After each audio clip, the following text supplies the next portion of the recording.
কলকাতা শহরে মধ্যবিত্ত বাজেটের ফ্ল্যাটে ঠাকুর ঘরের খোঁজ সম্ভবই হবে না এই বাজেটে। কিন্তু মন থেকে কিছু চাইলে, সত্যি করে কিছু চাইলে, আমার বিশ্বাস এই জগৎটাকে ফিরিয়ে দেয় না। তাই যখন এই পাখির বাসাটুকুর খোঁজ করছিলাম, আমি খুব চেয়েছিলাম আমার ঠাকুর ঘরের জন্য এক চিলতে ছোট্ট জায়গা হলেও যেন একটু আলাদা জায়গা হয়। খুঁজতে খুঁজতে যখন এই ফ্ল্যাটটা পেলাম, তখন দেখলাম এমন একটা এক চিলতে জায়গা আছে যেটাকে ঘিরে আমি ঠাকুর ঘর করতে পারি। শুধুমাত্র সেই কারণেই এই ফ্ল্যাটটা আমার বেছে নেওয়া।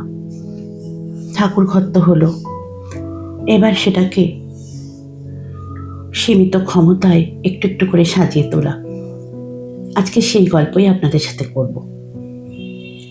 সঙ্গে থাকুন, চলুন একসাথে গল্প করতে করতে ঠাকুর ঘরটা কীভাবে সাজিয়ে তুললাম সে কথা বলি। কোয়াইট লিভিং উইথ সুমাতে আপনাদের সকলকে স্বাগত জানাই। সবাই খুব ভালো থাকুন, সঙ্গে থাকুন। তো যেটা বলছিলাম, ঠাকুর ঘর তো হলো, অনেক দিনই হয়ে গেল এই ফ্ল্যাটে আছি, মোটামুটি 4-5 বছর। কিন্তু মনে হতো কি যেন একটু কম, একটু অন্ধকার অন্ধকার লাগতো।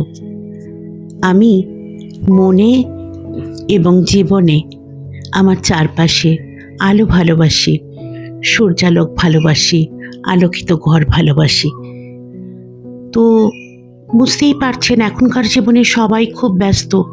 বাড়িতে যখনই বলি কারোর সময়ই হয় না, স্বাভাবিক।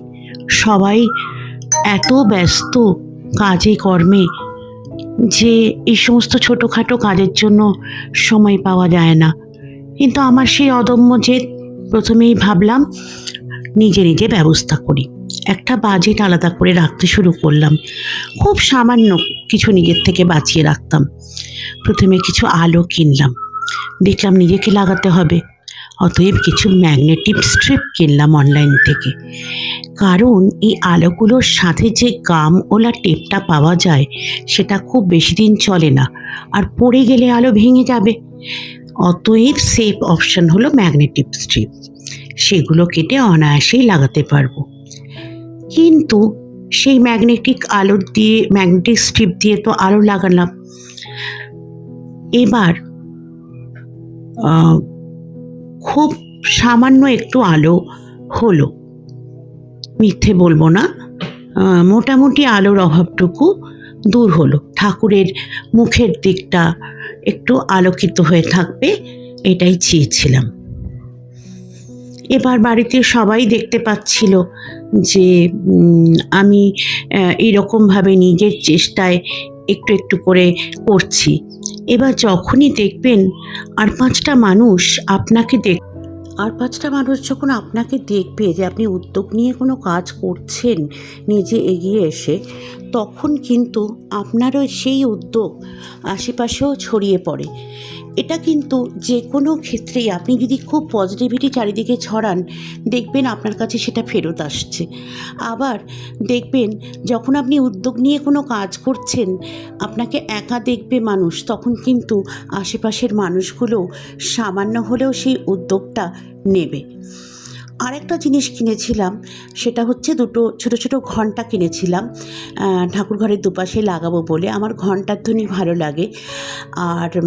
আর কিনেছিলাম সিঁদুর চন্দন রাখার জন্য ছোট কিছু পাত্র, আর গুঁড়ো সিঁদুর ঠাকুরের কপালে দেওয়ার জন্য এক ধরনের পাত্র। এগুলোও টুকটাক আস্তে আস্তে করে কিনে জমিয়েছিলাম। আর ঘণ্টা ঝোলানোর জন্য অনলাইনে যে হুকগুলো পাওয়া যায় সাধারণত, সেগুলো কিন্তু খুব বেশি ওয়েট নেয় না, কিছুদিন পরেই খুলে পড়ে যায়। ওই জন্য হুক একটু ভালো দেখে নিয়েছিলাম। এটা আপনারাও যদি করেন, আপনাদের কাছেও আমার অ্যাডভাইস থাকবে যে হুকটা একটু ভালো দেখে নেবেন, নাহলে জিনিসটা পড়ে গেলে ক্ষতি হবে। তা সেই হুক দিয়ে ঘণ্টা দুটো ঝুলিয়ে দিলাম। এবারে ওই যে উদ্যোগের কথা বলছিলাম, একটা সময় বাড়িতে সবাই দেখলো যে এই মানুষটা উদ্যোগ নিয়ে যতটুকু পারছে নিজের মতন করে করছে। তখন সেই উদ্যোগ সবার মধ্যে আস্তে আস্তে দেখলাম চারিয়ে গেল। সবাই মাথা ঘামাতে শুরু করলো যে কীভাবে ঘরে আলোটা বাড়ানো যায়। তো সেই মতন কিছু আলো কেনা হলো, একজন ইলেকট্রিক মেকানিককে ডাকা হলো। ভাগ্যক্রমে এমন একজন মানুষকে পেলাম যিনি কিন্তু ভালো বোঝেন যে আলো কোথায় লাগালে কিভাবে ভালো হবে। তিনি বুঝলেন আমার প্রয়োজনটা, যে আমি কি চাইছি। আমি চাইছি ঠাকুরের দিকে একটু বেশি আলো পড়ুক। তো তিনি খুব সুন্দর করে ঠাকুর ঘরের ভেতরে আলো লাগিয়ে দিলেন। তার আগে ঠাকুর ঘরটা পুরো খালি করে আমি পরিষ্কার করে রেখেছিলাম, ঠাকুরের ঘরের সিলিংয়ে রং করেছিলাম। এবার আপনাদের দেখাবো ঠাকুর ঘরের নতুন রূপ। এই যে দেখুন কি সুন্দর করে আলো লাগিয়ে দিয়েছে। ঠাকুর ঘরের সমস্ত আলোর অভাব দূর হয়ে গেছে। একটা ছোট্ট অর্গানাইজার র্যাক কিনলাম, র্যাক বলবো না, একটু আলমারি, মুখটা বন্ধ, তাতে ওই সমস্ত গোপালের জিনিসপত্র, ঠাকুরের যা প্রসাদ দিয়ে সেগুলো সব ঢুকে গেল। একটা ওটোম্যান কিনবো, সে ওটোম্যান মানে যেটাতে আমি বসে পুজো করি, তো সেটার কথা আপনাদের পরে বলবো। আর কিনলাম গোপালের জন্য সামনে রাখার ছোট তুলসী গাছ, গরু, এইগুলো। আর কিনেছিলাম ধনতেরাসের সময় টাকা জমিয়ে রূপোর ঘট। তো সেই রূপোর ঘটটা এখন আমি মা লক্ষ্মীর ঘট হিসাবে ব্যবহার করছি। কেন ব্যবহার করছি তার কিছু বিশেষ কারণ আছে, সেটা আমি আপনাদের অন্য একটা ভিডিওতে, এখন বলতে গেলে অনেক বড় হয়ে যাবে, আমি একটা অন্য ভিডিওতে আপনাদের বলবো যে কেন রূপোর ঘট ব্যবহার করছি আর কী এর বেনিফিট। তো যাই হোক, আমার ঘর তো আমার ঠাকুর ঘর তো সাজানো হলো। এই যে দেখছেন এই রূপোর ঘরটা আমি মা লক্ষ্মীর ঘট হিসেবে ব্যবহার করছি। দুটো রূপোর ঘট কিনেছিলাম ছোট্ট ছোট্ট, আরেকটা ব্যবহার করছি মা লক্ষ্মীর পায়ের কাছে যে চালটা রাখি লক্ষ্মী পুজোর সময়, সেটার জন্য।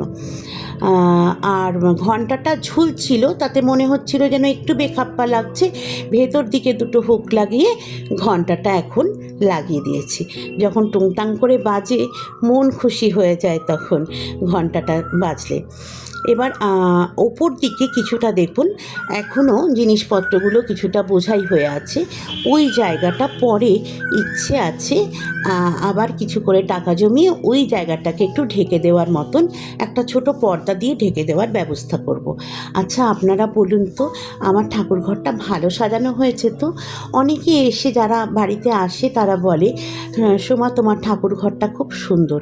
আসলে জানেন, আমি বিশ্বাস করি যেখানে মানুষ সব অহংবাদ দিয়ে আসে, যেখানে মানুষ কায় মনে নিজের এবং অন্যের জন্য মঙ্গল কামনা করে, সেই জায়গাটায় একটা অন্যরকম পজিটিভিটি থাকে, সেই জায়গাটার ভাইব ভালো হতে বাধ্য। এই জন্যই মন্দিরে ঢুকলে আমাদের মন ভালো হয়ে যায়। সবাই খুব ভালো থাকুন, সুস্থ থাকুন সবাই।